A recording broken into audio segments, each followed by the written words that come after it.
안녕하세요.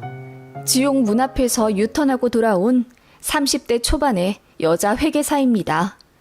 결혼할 사람이 있어서 여기저기 인사드리고 다녔었는데 파혼했다고 하니 주변에서 이유가 뭐냐고 많이들 물어보네요. 차마 내 얼굴에 침 뱉기라 이야기할 순 없고 익명의 힘을 빌어 이곳에 한번 써봅니다. 참 재미난 이야기가 되실 거예요. 저는 작년에 결혼하려고 했던 사람이 있었어요. 특정할 순 없지만 의사만큼의 프라이드가 있는 직업군이고 연봉도 꽤 높았던 사람입니다. 저보다 2살 많지만 제 연봉 2배인 능력 있는 사람이고 외모도 괜찮았어요. 연예인 권상우 씨 닮았다는 이야기를 많이 들었을 만큼 키도 크고 피부도 하얗고 여러모로 귀공자 스타일이었지요. 저 역시 그렇지만 그 사람도 대치 키즈로 자라 부모님의 철저한 학군지 관리 및 엘리트였고 집안도 당연히 좋았어요. 어머니가 의사시고 아버지는 공기관 임원으로 퇴직하셨으니까요.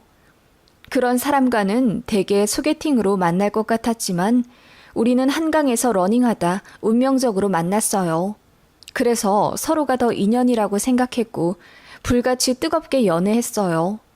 너무 좋은 사람이었고 양가에서도 서로 교제하는 걸 좋게 생각하셨기에 연애 1년 넘어가면서 자연스레 결혼 얘기까지 나왔습니다. 서로가 천생연분이라고 생각할 수밖에 없는 서로의 비밀 한 가지가 있었어요.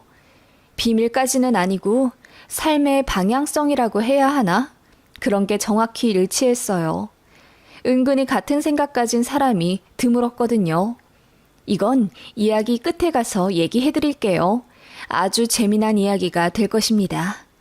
아무튼 그렇게 결혼을 전제로 사귀고 있었고 양가에 이미 인사도 드린 상태였습니다. 상견례 전이지만 언제 식을 올리면 되겠다고 날짜까지 대략 잡아놓은 상태였지요. 양쪽 친구들과도 이제 얼굴 트며 지내자며 서로 좋아하는 친구들도 소개시켜 주었어요. 남친은 저에게 약사하는 유부남 친구, 홍콩 오가며 사업한다는 미혼 친구, 그 둘만 저에게 소개시켜 주더라고요. 자긴 친구가 없다고 하는데 사실 제가 보기에는 연락하는 친구들 꽤 많거든요. 그런데 소개해 줄 만큼 친한 사람이 없다고 했습니다. 그게 힌트였는데 당신은 몰랐네요. 저는 꽤 발이 넓은 편이고 졸업해서도 다 만나는 편입니다. 그래서 학교별로 동창들 묶어서 한 번씩 자리 가졌어요. 남친은 좀 쑥스러움을 많이 타는 편이었는데 유독 저희 중학교 동창 친구들 모임에서 쾌활한 모습을 보여줬습니다. 제 중학교 동창들은 승무원 하는 친구도 있고 특이하게 부모님 공장을 물려받은 사장님 친구도 있고 중소기업부터 대기업, 공기업 등 정말 다양한 직군에 있어요. 거기 특히 예쁜 친구가 있었는데 그 친구는 20대 때 비서하고 얼마 전 퇴직해 자기 사업하겠다고 준비 중이었어요. 그 친구의 이름은 미연이고 저와도 꽤 친했습니다. 비서를 10년 가까이 해서 그런지 성격도 단아하고 말도 참 예쁘게 하는 편이었어요. 저와도 1년에 2-3번씩 따로 만날 정도로 말이 잘 통했고 서로를 배려해주는 관계였죠. 제가 소개팅도 2-3번 시켜줬었고요. 남자 보는 눈이 좀 높았었는데 본인 주변엔 그 급에 맞는 사람이 없다며 저에게 소개팅 주선을 많이 부탁한 편이었어요. 저도 그 친구를 좋게 봐왔기에 주변에 괜찮은 남자 있으면 소개시켜줬고요. 솔직히 100이면 100, 다 제 친구를 마음에 들어 했습니다. 제 친구도 몇 번 만나긴 했었는데 오래가진 않더라고요. 친구 말로는 난 결혼할 사람 찾고 있어. 연애를 해도 진지하게 하는 편이고 그런데 내가 너무 눈이 높은 건지 다 마음에 차질 않네. 소개시켜줘서 너무 고마워. 라더군요. 그래도 늘 매너 있게 거절하는 편이라 제가 주선자로서 부담이 없었어요. 그 친구라면 뭔가 믿음이 가는 그런 게 있었거든요. 아무튼 그렇게 다 같이 호프집에서 기분 좋게 한잔하고 헤어졌는데 집에 오는 차 안에서 남친이 그러더라고요. 미연 씨 말이야. 내 친구 소개시켜줄까? 그렇게 괜찮은 사람이 왜 아직 남자친구가 없대? 내가 몇 번 소개시켜줬어. 그런데 딱히 마음에 드는 사람이 없다나 봐. 홍콩 산다는 내 친구 어때? 남친이 말한 그 친구는 솔직히 말해 외모가 너무 별로였습니다. 키도 제 친구보다 작을 듯하고 얼굴도 미안하지만 너무나도 못생겼거든요. 그래서 친구가 외모도 좀 보는 것 같아서 안 되겠다고 하니 남친이 엄청 웃더라고요. 그렇게 배 잡고 웃는 거 사귀면서 처음 봤습니다. 제 친구에게 그렇게 관심 가지는 것도 처음 보았고요. 그래서 장난식으로 뭐야? 미연이한테 관심 있어? 라고 눈을 흘기며 물었더니 남친이 팔짝 뛰면서 자기는 그렇게 불려우같이 생긴 스타일 싫어한다고 하더라고요. 저처럼 강아지 상을 좋아한다나? 여튼 여자로서는 자기가 제일 싫어하는 스타일이지만 말을 착하게 해서 좋게 본 거라고 정말 몇 번이나 강조해 말하더군요. 그렇게 그 모임을 하고 몇 주 뒤 남친이 심심한데 제 친구들 모임이나 한 번 더 하자고 하더라고요. 자기는 친구들이 없어서 심심하다고요. 심심하다는 표현도 사귀며 처음 들었지만 결혼하기 전에 제 친구들과 더 친해지려는 노력인가 싶어서 흔쾌히 알겠다고 했습니다. 남친은 제 중학교 동창 친구들이 다 다양해서 재미가 있다며 그 친구들이랑 모임을 한 번 더 갖자고 하더군요. 이번에는 자기가 거하게 쏠 거라며 루프탑 바도 예약했어요. 뭐 제 친구들 앞에서 그렇게 쏘는 거 제 어깨도 올라가고 좋긴 했습니다. 그렇게 그날 모임을 또 가졌지요. 그런데 조금 이상한 점이 보이기 시작했어요.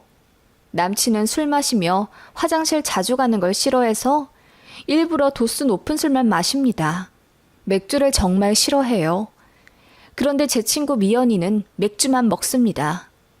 도수 높은 술은 입에 대기만 해도 토할 것 같다면서요.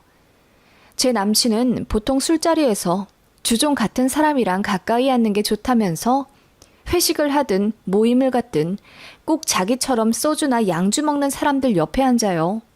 그런데 그날은 웬일로 미연이가 옆에 있어도 가만히 있더라고요. 그리고 제 친구 미연이가 맥주를 권하는데 사양 않고 벌컥벌컥 마시는 거예요. 자기 맥주 싫어하잖아. 오늘은 웬일로 맥주를 잘 먹네? 오늘은 좀 땡기네. 더운 날씨잖아. 남친이 살짝 얼굴이 빨개지며 얘기하더군요. 뭐 저도 그날 술이 취해서 기분 좋게 친구들과 수다 떨고 있었습니다. 그날 이상했던 점은 또 있었어요. 그날따라 남친과 제 친구 미연이가 유독 화장실에 자주 갔었다는 점입니다. 그날 3시간 정도 시간을 같이 했는데 그 시간 동안 8번은 좋게 가지 않았나 싶을 정도로 둘이 자리에 없을 때가 종종 있었어요. 그래도 모임은 즐거웠기에 별 신경은 안 썼습니다. 모임 이후 남친은 카톡이나 전화상으로 항상 미연이 욕을 했어요. 너무 말라서 별로라던가 남자 보는 눈이 너무 높은 것 같아서 꼴불견이라고 하질 않나. 원래 사람 자체에 크게 관심 없던 사람이 그렇게 미연이 얘기를 하더군요. 그런데 전부 험담이었습니다. 지금 생각하면 그게 관심이었음을 당시엔 몰랐던 것 같아요. 아무튼 그러면서도 저와 남친은 진지하게 결혼 이야기 계속했습니다. 그리고 남친이 집을 장만하려면 일을 열심히 해야겠다며 야근이며 주말 특근까지 도맡아 하려고 하더군요. 솔직히 양가에서 도와주시는 돈으로 신혼집을 장만하기로 얘기가 되었었는데 책임감 가지는 모습을 보니 가장 노릇 제대로 하려나 싶어 생각하고 좋게 봤어요. 그렇게 며칠 바쁘게 지냈고 저는 전라남도 출장이 잡혀서 일주일 정도 서울을 비우게 됐습니다. 그때 일이 터지게 되었지요. 출장 마지막 날, 제 다른 친구가 저에게 전화를 해서는 잠깐 통화 가능하냐고 진지하게 묻더군요. 왜? 무슨 일 있어? 그게 너 너무 놀라지 말고 들어. 네 결혼할 사람 말이야. 아무래도 미연이랑 뭐 있는 것 같아. 뭐? 그게 무슨 소리야? 네 남친 어제 회사 끝나고 뭐 했어? 회식 있다고 하던데? 여의도에서 했다고 그러지? 그걸 네가 어떻게 알아? 그러자 친구가 한숨을 쉬며 모든 얘기를 해주더군요. 자기 아는 사람이 여의도에서 카페를 하는데 제 친구 미연이가 와서 카푸치노 2잔을 사가더랍니다. 제 친구가 미연이랑 찍은 사진을 그 카페 사장도 SNS에서 본 적이 있어서 얼굴을 알고 있었대요. 그런데 미연이가 그 카푸치노를 2잔 사서 길가에 서 있는데 누군가 차에서 내려 미연이에게 인사하더랍니다. 그리고는 자연스럽게 미연이 가방과 커피를 받고는 조수석 문까지 열어주며 에스코트하고 둘이 차 타고 떠났다는 거예요. 그런데 그 남자 얼굴이 너무 눈에 익어서 생각을 계속 해봤는데 얼마 전에 친구 SNS에 올라온 저희 모임 사진에서 본 것 같더랍니다. 그래서 찾아보니 제 남친이었던 거죠. 너무 충격적이었어요. 헷갈린 건 아니겠냐고 했더니 그 사람이 카페 장사 몇 년이라 사람 얼굴 잘 기억한다고 하더군요. 차 종도 이야기해줬어요. 제 남친 차가 맞더라고요. 특이한 색이거든요. 너무 충격받아서 온몸이 사시나무 떨리듯 떨렸습니다.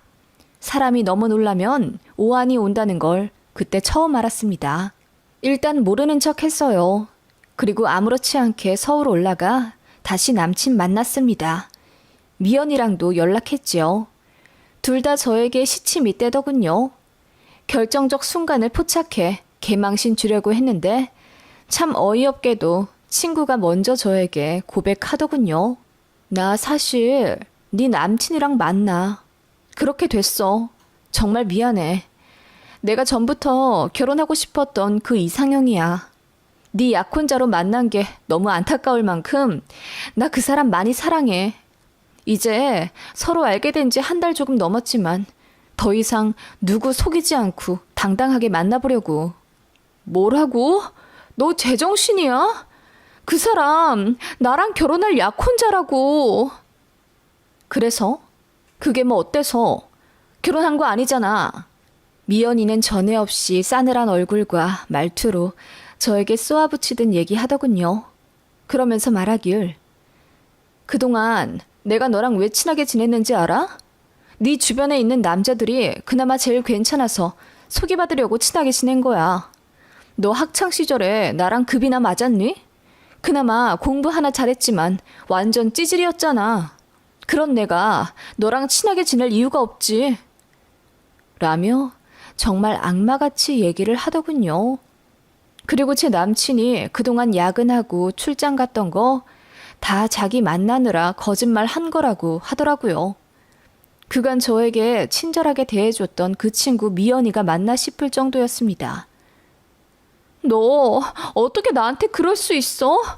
우리 그래도 20년이나 너무 친구잖아. 그러니까 너 혼자 친구였다고. 내 남친이 너한테 미안해서 헤어지잔 말을 못하겠단다. 그래서 나라도 해주고 빨리 관계 정리하려고. 당장 내 앞에서 내 남친 번호 지워. 미연이는 팔짱을 끼며 저를 내려다보더군요. 저는 손이 덜덜 떨리고 눈물이 나와 제정신이 아니었습니다. 미연이는 제 폰을 빼앗아가듯 제 폰을 마음대로 열어 제 남친 연락처를 바로 지워버리고 차단하더군요. 그래서 그거 막아보려고 몸싸움으로 번졌습니다. 그런데 미연이가 참 뻔뻔하게도 제 뺨을 때리더군요. 저더러 정신 차리랍니다. 저 같은 사람은 제 남친한테 어울리지 않는다며 그런 부자의 집안 좋은 남자는 자기가 꼭 가지고 싶었다며 이제 자기 귀찮게 하지 말라고 하고 떠나더군요. 그 자리에서 얼마나 울었는지 모릅니다. 한참 뒤 정신을 차려 전 남친에게 전화를 걸었더니 제 번호가 차단되어 있는지 받질 않았어요. 그 이후로 남친 집에도 찾아가 보고 회사에도 찾아갔지만 다 헛수고였습니다. 잡으려고 가는 게 아니었어요. 그래도 결혼 이야기까지 주고받을 만큼 진지하게 교제한 사이인데 이런 식으로 끝내는 건 저에 대한 예의가 아니라고 생각했습니다. 그래서 꼭 사과받고 싶었어요. 사과만 받으면 좋게 잊으려 했습니다. 그런데 그놈 절대 얼굴 한번 안 보여주더군요. 제 부모님도 가슴 아파하며 그냥 똥 밟았다 생각하고 결혼하기 전에 알아서 다행이라고 절 위로해 주셨습니다. 엄마는 뒤로 몰래 우셨고요. 그렇게 되니 저는 가슴속에 분노가 활화산처럼 타올랐습니다. 제가 친구들에게 이야기하니 모두가 그년 그럴 줄 알았다면서 그동안 뒤로 호박씨 같던 이야기를 해주더군요. 앞에선 공부 안 한다고 하면서 새벽 3시까지 불 켜놓고 공부하던 옛날 일부터 친구 남친 뺏었던 2번의 전적 등 온갖 험담으로 제 마음을 달래주려 하더라고요. 그 어떤 것도 위로되지 않았습니다. 그렇게 결혼할 사람과 어이없이 끝내게 되었지요. 그렇게 몇 주 지났을까? 제 전남친의 어머니로부터 연락이 왔습니다. 한번 만나자고 하더군요.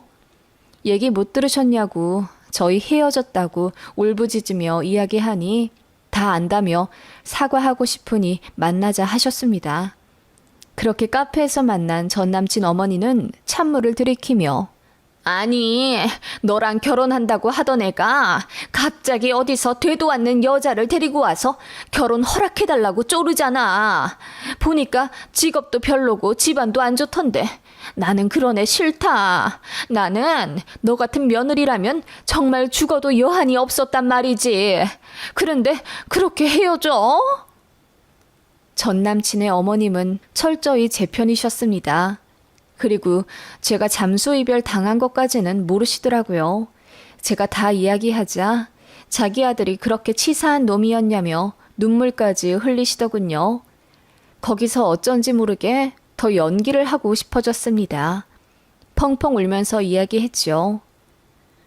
어머님, 그 사람 자기 부모 믿고 돈 펑펑 썼어요. 집도 어차피 부모님이 다 해주실 거라면서 큰 소리 치더라고요. 저는 그래선 안 된다고 생각해요. 부모님께 물려받은 건 공부할 수 있게 밀어주신 것만으로도 충분하다고 생각합니다. 그랬더니 더 감격하면서 자기 아들 같은 사람에겐 저 같은 참한 며느리가 딱이라며 안타까워 우시더라고요. 그 이후 미연이가 전화를 하더군요. 너 우리 어머님한테 뭐라고 했길래 나 같은 건 너랑 비교도 안 되게 모자라다고 하시는 거야? 아들 결혼하는데 집 해주기로 하셨다는데 나랑 하면 안 주겠다 하시잖아. 그렇게 소리치는 미연이에게 저는 웃으며 네가 선택한 사람이니 네가 알아서 하라고 했습니다. 그랬더니 미연이가 너 다시 내 남친 잡으려고 우리 어머님 꼬드겨 수 썼지? 네가 아무리 그래도 내 남친이 너한테 넘어가나 보자 하며 약올라 하더군요. 시간이 약이라더니 충격도 어느새 거치고 저도 일상으로 돌아가고 있었습니다. 그런데 잊을만 하면 미연이가 연락을 해서는 지 남친한테 전화 건 적 없냐며 요즘 자꾸 발신자 제한이 뜬다고 욕하더라고요. 저는 전 남친한테 전화 건 적이 단 한 번도 없어요. 그런 인간한테 매달리는 건 제 부모님한테 죄송할 일이라고 생각했지요. 그런데 뭐 때문인지 미연이는 사귀면서도 불안한 모습을 보이더군요. 그래도 시집 한번 부잣집으로 가겠다는 일념에서인지 제 전남친 부모님, 그러니까 미연이 예비시댁에 바짝 엎드려 잘해 결국 결혼 허락을 받긴 받았다고 들었습니다. 허무했지만 금방 잊으려 노력했어요. 그런데 미연이가 또 전화를 해서는 자기가 임신을 했다며 웃더라고요. 이제 네 전남친 아빠 될 사람이야. 그러니까 혹시라도 아직 마음이 있다면 당장 정리해. 자꾸 내 남친한테 전화 걸지 말고. 알겠어? 뭐라고? 임신을 했다고? 저는 그 말을 듣자마자 배를 잡고 웃었습니다. 그러자 전화기 너머 미연이가 어리둥절해 하더군요. 임신을 해? 대단하다. 그래, 그 사람 뭐라니? 아직 얘기는 안 했어. 재수없게 왜 웃고 지랄이야? 이제 이야기할 거거든? 그래, 꼭 이야기 잘해라. 웬만하면 예비 시부모님 앞에서 정식으로 하지 그래? 아기 참 많이 기다리셨던 것 같은데. 팁 고맙다. 아무튼 이제 내 남친한테 구질구질하게 전화 그만하고. 미연이는 그렇게 이야기하고 끊었습니다. 저는 너무 웃겨서 눈물이 다 나올 지경이었습니다. 앞서 이야기한 제 전남친과 저의 추구하는 결혼생활 모습이 맞는다는 건요. 사실 전남친은 무정자증이었습니다. 선천적으로 정자가 아예 없습니다. 그걸 전남친의 부모님도 알고 계세요. 그래서 그런 것까지 포용해 전남친과 결혼하려는 저를 더 좋게 봐주셨던 거죠. 저 역시 딩크의 삶을 원했습니다. 아이 낳아 키우는 게 보통 일이 아니라고 늘 생각했기 때문이에요. 그래서 저희는 결혼하면 딩크로 살며 자유롭게 여행 다니고 살자고 늘 얘기했었거든요. 그런 전 남친이 아빠가 된다고요? 정말 얘기 재밌겠다 느껴지더군요. 아니나 다를까 몇 주 뒤 제 친구에게 전화가 왔습니다. 네 전 남친 술집에서 통곡하고 난리가 났대. 결혼할 사람이 바람이 났다면서 그 남자애 임신하고는 자기 애라고 거짓말까지 쳤다는 거야. 그래서 그 애가 네 앤지 다른 사람 앤지 어떻게 아냐니까 그냥 자기는 안다면서 입 다물고 울기만 하던데. 저는 그 얘기를 듣자마자 웃음이 터져나왔지요. 사실 내 전남친 무정자증이야. 나 그거 알고 결혼하려고 했던 거고. 제 말에 친구가 경악하더군요. 그리고는 얘기해주길 미연이가 산부인과 진단서 들고 예비 시부모님과 남친 모두 있는 자리에서 서프라이즈 하듯 임신 소식을 공개했다네요. 아기 기다린다고 알고 있는 예비 시모가 당연히 좋아할 줄 알았는데 표정이 완전 썩어 있더랍니다. 남친이랑 예비 시부는 얼굴이 터질 듯이 시뻘개져 있고요. 그리고 주변에 사람이 있든 없든 상관없이 소리를 지르며 당장 꺼지라고 했다더군요. 심지어 미연이는 제 전남친에게 뺨까지 맞았답니다.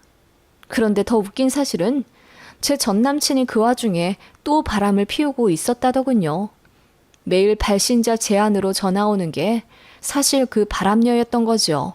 전남친은 그게 저라고 둘러댔던 거였고요. 그렇게 둘은 완전 파탄이 났습니다.